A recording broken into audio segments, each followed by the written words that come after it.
नमस्कार शेतकरी मित्रांनो, देशातील बाजारांमध्ये सोयाबीनच्या किमतीत मागील काही दिवसापासून सातत्याने वाढ होत आहे। मग आता नवीन वर्षात आपल्या सोयाबीनच्या दरात आणखीन सुधारणा होईल का, याबद्दल काही महत्त्वाच्या गोष्टी आज आपण या व्हिडिओमध्ये जाणून घेणार आहोत। त्यासाठी व्हिडिओ पूर्ण पहा। प्रक्रिया प्लांटचे भाव 5,000 रुपयाच्या उंबरठ्यावर पोहोचले असून अनेक प्लांटवर 4,950 ते 5,050 रुपयाच्या दरम्यान खरेदी होत आहे। बाजार समित्यामध्ये ही दर 4,600 ते 4,700 रुपयाच्या आसपास स्थिरावलेले दिसत आहे।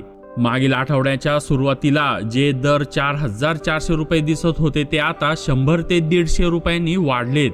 त्यामुळे नववर्ष सुरू होत असताना सोयाबीनच्या दरात आणखीन वाढ होईल का, हा मोठा प्रश्न शेतकऱ्यांमध्ये निर्माण झालाय। प्रक्रिया प्लांट आणि बाजारभाव यामध्ये सुमारे 200 ते 300 रुपयाची तफावत दिसते, कारण प्रक्रिया प्लांटवर प्रत्यक्ष गाळपासाठी मालाची खरेदी होत असल्याने प्लांटचे दर बहुतेक वेळा बाजारपेठेपेक्षा जास्त असतात। गेल्या आठवड्याभरात प्रक्रिया प्लांटचे दर 4,850 ते 5,050 रुपयाच्या दरम्यान राहिले, तर बाजारात 4,600 ते 4,700 चा टप्पा दिसला। या वाढीमुळे पुढील काळात बाजारभाव कुठे जाईल याकडे सर्वांचे लक्ष लागले आहे। नवीन वर्षात सोयाबीनच्या दरात वाढ होणार की नाही हे समजून घेण्यासाठी सरकारच्या सुरू असलेल्या खरेदीकडे लक्ष देणे आवश्यक आहे।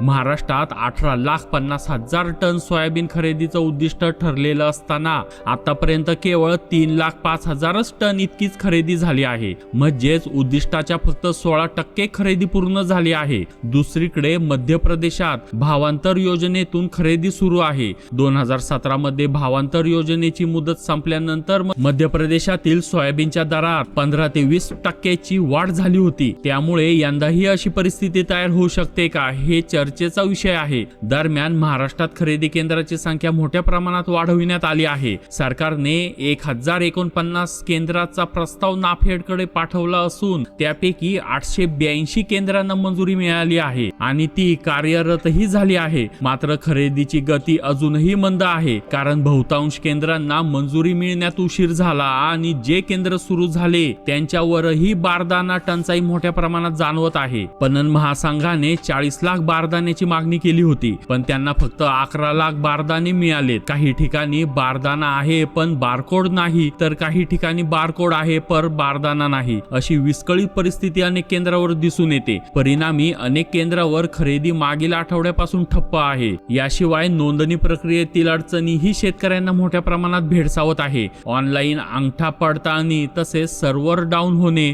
गर्दी यामुळे अनेक शेतकऱ्यांची नोंदणी अद्यापही बाकी आहे। नोंदणीची शेवटची तारीख 31 डिसेंबर आहे, त्यामुळे आता सर्वांची नोंदणी होणे अशक्य आहे। त्यामुळे किमान 15 दिवसाची मुदतवाढ मिळावी अशी मागणी शेतकऱ्यांकडून जोर धरते आहे। आतापर्यंत 5,65,000 शेतकऱ्यांची नोंदणी झाली असून त्यापैकी जवळपास 1,25,000 शेतकऱ्यांकडून 3,05,000 टन इतकीच खरेदी झाली आहे। आता पुढील काळात म्हणजे जानेवारी महिन्यात बाजारात कोणत्या घडामोडी घडू शकतात हे पाहणं महत्त्वाचं ठरतं। यंदा उत्पादन कमी असून शिल्लक साठाही कमी असल्याने बाजारातील पुरवठा घटलेला आहे। मध्य प्रदेशात भावांतर योजनेत जातोय आणि महाराष्ट्रात खुल्या बाजारापेक्षा हमी भावाकडे जास्त माल वळतोय। प्रक्रिया प्लांटना गाळपासाठी पुरेसा माल मिळत नसल्याने दरात चढ उतार होत आहे। जर प्रक्रिया प्लांटचे दर 5,100 ते 5,200 रुपयाच्या पुढे गेले तर खुले बाजारातील दर 4,800 ते 4,900 रुपयाच्या पातळीवर पोहोचण्याची दाट शक्यता आहे। मात्र बाजारभाव आणि हमी भावातील तफावत कमी होत गेली तर पुन्हा खुल्या बाजारात मालाचा पुरवठा वाढू शकतो आणि त्याचा परिणाम दरांवर दिसू शकतो। जानेवारी महिन्यात 100 ते 200 रुपयाचे चढ उतार दिसण्याची शक्यता व्यक्त केली जात आहे।